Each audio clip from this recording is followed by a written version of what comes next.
안녕하세요. 길냥입니다. 오늘은 반값 아파트 얘기를 해보겠습니다. 최근에 3억대 반값 아파트 고덕강일 3단지에 청약을 실시했는데 경쟁률이 67대 1이나 됐습니다. 특별 공급 포함 평균 경쟁률 40대 1. 굉장히 높았죠. 이 반값 아파트라는 게 토지 임대부 아파트죠. 토지는 국가 소유고 건물만 개인이 소유하는 아파트. 근데 이제 인기가 상당히 많았습니다. 반값 아파트로 불리는 토지 임대부 분양주택은 공공이 토지를 소유하고 건축물 등에 대한 소유권은 수분양자, 처음 분양자가 취득한다. 40년간 거주한 뒤 재계약을 통해 최장 80년을 살 수 있다. 그러니까 이제 평생 살 수 있다 이거죠.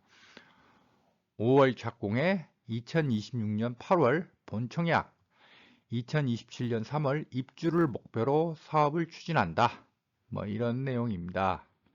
자, 부동산 카페 등에 보면 이 토지 임대부 아파트, 반값 아파트에 대해서 사람들이 관심이 많기는 한데 쓴 글들을 보면 굉장히 오해를 하거나 잘 모르고 말하시는 분들이 많아요. 대표적으로 나오는 얘기가 이거예요. 토지 임대부 주택은 토지는 국가 소유고 건물만 개인 소유인데 세월이 지남에 따라 건물 가치는 0으로 수렴하는데 나중에 재건축하게 되면 어떻게 되느냐. 건물 가치가 제로면 아니 재건축한다고 해봐야 자기 건물 가치가 제로면 아무 소용 없는 거 아니냐. 아파트 30년 되면 재건축한다고 난리인데 이게 뭔 의미가 있느냐 이런 식으로 글을 쓰는 분들이 많은데 그분들 잘 모르고 하는 말입니다. 결론을 먼저 말씀드리면요. 상속 가능한 점유권은 소유권이나 마찬가지다. 자, 이 말만 기억하시면 됩니다. 자, 반값 아파트, 토지 임대부 아파트라는 건 좀 어려운 용어로 표현하면요. 소유권이 없고, 그러니까 토지에 대한 소유권이 없고, 토지에 대한 점유권만 있는 거예요. 이 점유권이 상속 가능하다면 소유권이나 마찬가지입니다. 그러니까 결론을 말씀드리면 반값 아파트, 토지 임대부 아파트 아무 걱정 마시고 청약하시면 됩니다. 이 반값 아파트를 정력적으로 밀어붙이는 양반이 김원동 SH 사장이에요. 이 양반이 시민단체인 경실련 출신이죠. 자, 이분이 3프로 TV에 나온 거, 그 다음에 언론 인터뷰 한 걸 다 살펴봤더니 이렇게 말씀을 하세요. 반값 아파트 재건축할 경우 원래 소유주가 그대로 신축으로 바뀐 아파트에 살 수 있다. 그러니까 뭐랄까 기득권을 그대로 인정해 주겠다 이거예요. 그리고 매매도 자유롭다. 상속 여부에 대해서는 언급을 하지 않고 있습니다. 제가 미처 못 찾았는지 모르겠는데 이 반값 아파트의 상속 여부에 대해서는 이상하게 언론사 기자들도 질문을 안 하고 김원동 사장도 명시적으로 언급을 하지 않고 그렇더라고요. 공식적 언급은 없었지만 이 정도라면 상속도 가능한 건 분명합니다. 그렇다면 이건 완벽한 소유권을 가진 아파트나 마찬가지라고 할 수 있어요. 자, 어렵게 고민할 거 없이 현재 사회주의 국가인 중국, 베트남, 북한도 해당될 거예요. 여기도 기본이 토지 임대부 주택입니다. 왜냐하면 이들 나라의 전 국토는 국가 소유예요.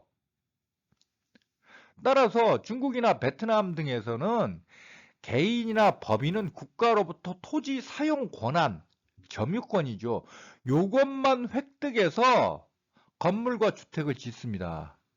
좀 세밀하게 들어가면 좀 차이가 있던데 보통 50년 점유권을 보장해 주더라고요. 우리가 보면 중국 상하이 푸동지구에 엄청나게 고층 빌딩들 막 서 있잖아요. 요거 그 땅은 다 국가 소유예요. 그 건물만 뭐 거의 뭐 70층, 80층 가는 그 건물만 그 지은 업체들 소유인 거예요. 토지 임대부 건물이라고요. 여러분들 아시겠지만 중국이나 베트남도 아파트값 엄청나게 올랐어요. 이번 폭등기에. 그러면 한국에서 반값 아파트도 마찬가지가 되는 거예요. 엄청나게 오른다고. 이 김원동 SH 사장이 항상 하는 말이 이거예요. 반값 아파트로 집값을 잡겠다. 이거죠. 상식적으로 언뜻 생각하면 뭐 서울 시내 아파트 웬만하면 10억 하잖아요. 뭐 요즘 이제 하락기 들어서 많이 떨어지긴 했지만 뭐 재작년, 작년 초중반기까지 보면 서울에서 뭐 10억짜리 아파트 34평 기준 흔했죠. 근데 뭐 여기에 뭐 5억 밑으로 그러니까 토지 임대부 주택이니까 5억짜리 아파트를 공급을 하면 집값이 잡힐 것 같죠? 언뜻 생각하면 그렇지만 실제로는 불가능해요, 이거에. 앞에서 설명했듯이 중국, 베트남은 다 기본적으로 토지 임대부 주택이에요. 근데 집값 폭등 마찬가지죠? 3프로TV에 SH 김원동 사장이 나와서 발언한 걸 들어봤더니 SH가 보유한 주택이 10만 호래요. 대부분 아파트겠죠? 뭐 오피스텔, 다가구도 있을 것 같긴 한데 대부분 아파트일 거예요. 근데 서울 시내 주택이 400만 호 이상이에요. 정확히는 제 기억으로는 호수 기준으로 450만 호인가 430만 호 되고 건물수 기준으로 350만 호인가 370만 호인가 뭐 그 정도 돼요. 서울 시내 이렇게 400만 호 안팎의 주택이 있는데 SH가 보유한 주택이 겨우 10만 호인데 이 10만 호를 부수고 다시 재건축해서 반값으로 공급한다고 합시다. 겨우 이 정도 물량으로 반값 아파트 대체 얼마나 공급 가능하겠어요? 그리고 반값 아파트를 대량으로 서울 시내 안에 공급하려면 결국 이제 국공유지를 활용해야 되는 거 아니에요? 근데 서울 시내 안에 더 이상 가용 토지가 없어요. 제가 얼마 전에 서울 2040 도시기본계획 분석 동영상에서 말씀드렸다시피 서울시 문서에 서울 시내 안에 더 이상 가용 토지가 없다라고 공식으로 써 있어요. 그래서 자꾸 지하철 차량기지 개발하려고 하는 거잖아요. 땅이 거기밖에 없으니까. 물론 그린벨트 풀면 돼요. 근데 그린벨트는 도시의 허파 같은 곳이기 때문에 함부로 풀 수 없어요. 여러분들도 기억나실 거예요. 과거 문재인 정부 때 집값 잡겠다고 주택 대량 공급을 하기 위해서 서울 시내 그린벨트를 확 풀어버리려고 했잖아요. 그때 박원순 시장이 강력하게 반대해가지고 중앙정부하고 서울시하고 갈등이 심했었죠. 이거 함부로 풀 수 없어요. 물론 이번 고덕 강일지구처럼 뭐 남아있는 자투리 땅 그리고 뭐 그린벨트 대량으로 못 풀더라도 찔끔찔끔 조금씩 풀어갖고 반값 아파트 공급할 수는 있겠죠. 하지만 그 물량이 얼마나 되겠어요. 서울 시내 안에 필요한 주택수에 비하면 그 택도 없는 물량이에요. 근데 왜 그 김원동 SH 사장이나 김원동 씨를 SH 사장에 임명한 오세훈 시장이나 왜 이리 이 반값 아파트, 토지 임대부 아파트 이걸 이렇게 강조할까요? 제가 봤을 때는 그냥 정치적 레토릭이에요. 제가 너무 비판적으로 보는지 모르겠지만 실질적으로 뭐 집값을 잡겠다 이거라기보다는 이 정도로 서울시는 집값 안정에 신경을 쓰고 있다. 그냥 이걸 보여주는 게 주 목적이라고 저는 판단을 합니다. 실제로 반값 아파트를 대량으로 공급할 수 없기 때문에 이 진짜 반값 아파트로 서울 집값 잡으려면요. 제가 볼 때는 최소 100만 호 정도는 공급을 해야 돼요. 근데 택도 없잖아요. 100만 호를 무슨 수로 서울 시내 안에서 반값 아파트를 공급해요. 땅이 없는데. 얼마 전에 3프로 TV에 김원동 SH 사장이 나와서 뭐 반값 아파트 매매도 자유롭고 재건축할 경우에도 원래 소유주는 계속 신축으로 바뀐 아파트에 거주할 수 있다. 뭐 이렇게 얘기하니까 진행자인 이진우 기자가 뭐 그런 식으로 질문을 하더라고요. 그러면 이거 사실상 소유권이나 마찬가지 아니냐? 그 집값 계속 오를 건데 그거 가지고 어떻게 집값을 잡겠다는 거냐? 그러니까 뭐 김원동 사장이 대량으로 반값 아파트를 공급하면 집값을 잡을 수 있다 이렇게 대답을 하던데 제가 볼 때는 별 실현 가능성이 없는 소리죠. 오히려요 이런 토지 임대부 아파트는 그야말로 로또 아파트가 되는 거예요. 왜? 토지값을 치르지 않고 건물값만 치르고 사람들이 분양을 받을 수 있는데 그건 계속 집값이 오를 것이기 때문에 사실상 로또 아파트가 된다니까요, 이건. 그러니까 문재인 정부 때 분양가 상한제 하니까 그런 비판이 나왔잖아요. 로또 아파트다. 제가 볼 때는 반값 아파트는 그것보다 더한 로또 아파트가 되는 거예요. 좀 어려운 얘기지만 왜 이 SH가 이 반값 아파트, 토지 임대부 아파트를 계속 얘기하는지 그 이론적 근원을 좀 설명드릴게요.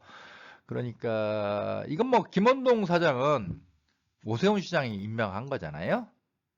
그러니까 뭐 이분들 이제 그 기본적 철학적 바탕이 무엇인지 제가 좀 설명을 드리겠습니다. 미국의 진보 사상가, 뭐 좌파 사상가죠. 헨리 조지라는 사람이 있었어요. 1839년에서 1897년 이사에 생존했던 분이고, 칼 마르크스하고 거의 동시대 인물입니다. 자, 근데 우리는 좌파 하면 항상 칼 마르크스를 떠올리지만 좌파 내에도 여러 다양한 사상 부류가 있습니다. 헨리 조지는 한 사회의 불평등의 근본 원인은 토지 소유의 불평등 때문이라고 봤습니다. 더 문제는 토지는 자연적으로 주어진 것인데 건물 같은 건 건물, 공장 이런 건 우리가 인위적으로 짓는 거잖아요. 하지만 토지는 자연적으로 주어진 거죠. 토지는 자연적으로 주어진 것인데 토지 소유주는 그 어떤 노력도 없이 지가 상승에 따른 이득을 독점한다. 그렇죠? 그러니까 나는 토지를 가지고 있는데 옆에 고속도로가 지난다. 옆에 지하철역이 생긴다. 그러면 갑자기 땅값이 몇 배로 뛰어버리잖아요. 그 땅값이 뛰는데 토지 소유주가 기울인 노력은 하나도 없잖아요. 저절로 그냥 오른 거잖아요. 그래서 헨리 조지는 지가 상승분을 모두 회수하면 한 사회를 유지하는 데 필요한 모든 자금 충족이 가능하다. 그래서 이걸 토지 단일세라고 합니다. 토지 단일세. 그러니까 모든 세금 다 없애버리고 오직 토지, 지가 상승에 따른 그 이득을 토지 단일세로 다 회수해버리면 한 사회를 운영하는데, 한 국가를 운영하는데 필요한 모든 자금을 충족할 수 있다. 이게 헨리 조지의 생각이었어요. 헨리 조지가 진보 사상과 좌파 사상가인데 마르크스하고 차이가 있어요. 헨리 조지는 사유재산제를 반대하지는 않았습니다. 그리고 개인의 노력에 의해 기업 운영을 잘해 버는 돈은 인정을 했습니다. 그 사람이 자기 노동력, 열정을 투입해서 번 돈은 정당한 가치가 있다. 이렇게 봤어요. 한대 지가 상승은 불로소득이므로 전액 회수해야 한다고 주장을 했습니다. 이게 칼 마르크스와 헨리 조지의 차이예요. 칼 마르크스는 사유재산제 자체를 부정을 했어요. 칼 마르크스 하면 자본론이죠. 이게 자본론이 총 3권 2,500쪽이나 되는데 무지하게 어렵습니다. 근데 이 책을 읽어보면 이 2,500쪽 책에서 증명하고자 한 게 예를 들어 기업가들이 기업을 잘 운영을 해서 이득을 얻는다.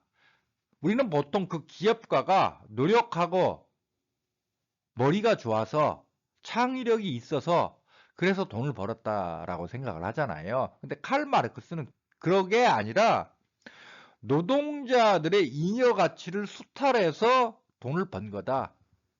그 주장을 했던 사람이죠. 자본론 3권 2500쪽에 마르크스가 증명하고자 했던 게 바로 그 내용이에요. 그러니까 헨리 조지하고 칼 마르크스는 같은 진보 좌파 사상가라고 하지만 굉장히 차이가 있어요. 헨리 조지는 사유재산제를 인정을 했어요. 그리고 개인이 노력과 창의성을 발휘해서 얻는 부에 대해서는 인정을 했어요. 마르크스는 그걸 부정을 했고, 그건 노동자들이 잉여 가치를 수탈한 거다 이렇게 부정을 했던 건데, 아무튼 헨리 조지는 노동의 가치를 인정을 했다고요. 노동, 개인의 창의성, 그로부터 얻게 되는 부, 그건 인정을 했어요. 근데 가만히 보니까 토지에서 얻는 이득은 토지 소유주가 노력을 한 게 없어요. 토지 자체가 자연에서 그대로 주어지는 거야.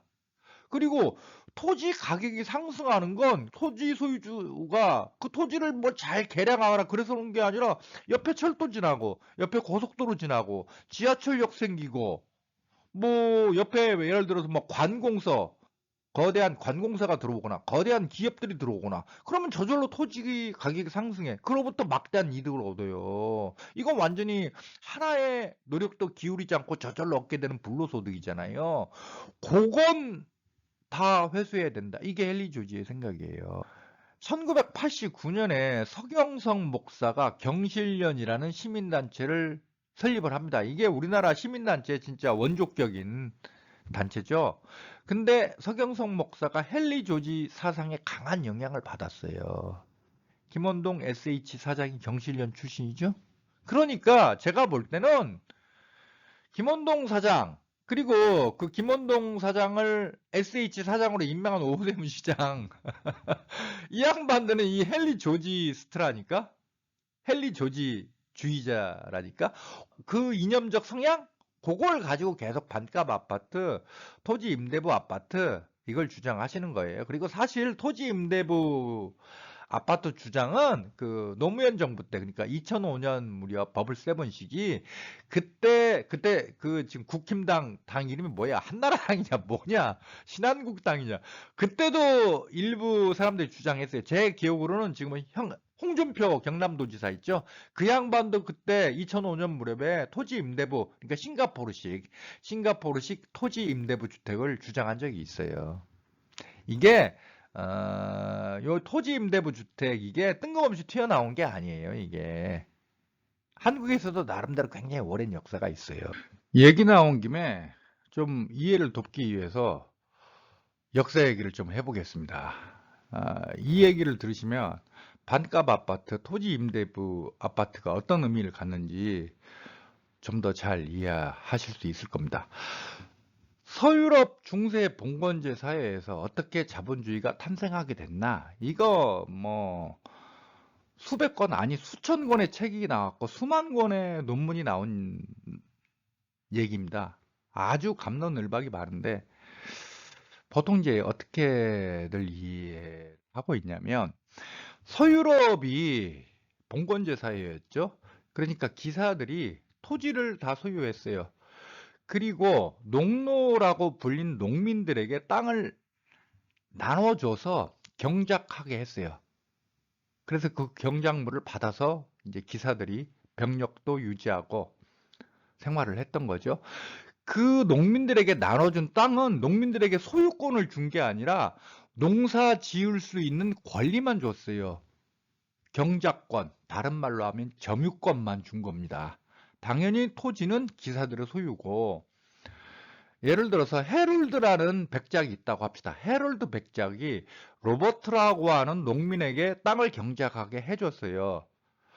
이 농민들, 농노들은 기사에게 예속돼 있었지만 한 가지 특권이 있었어요. 뭐냐면 대대손손 대를 이어서 그 땅을 경작할 수 있는 권리. 이건 법으로 보장된 건 아닌데 관습적으로 보장해 줬어요.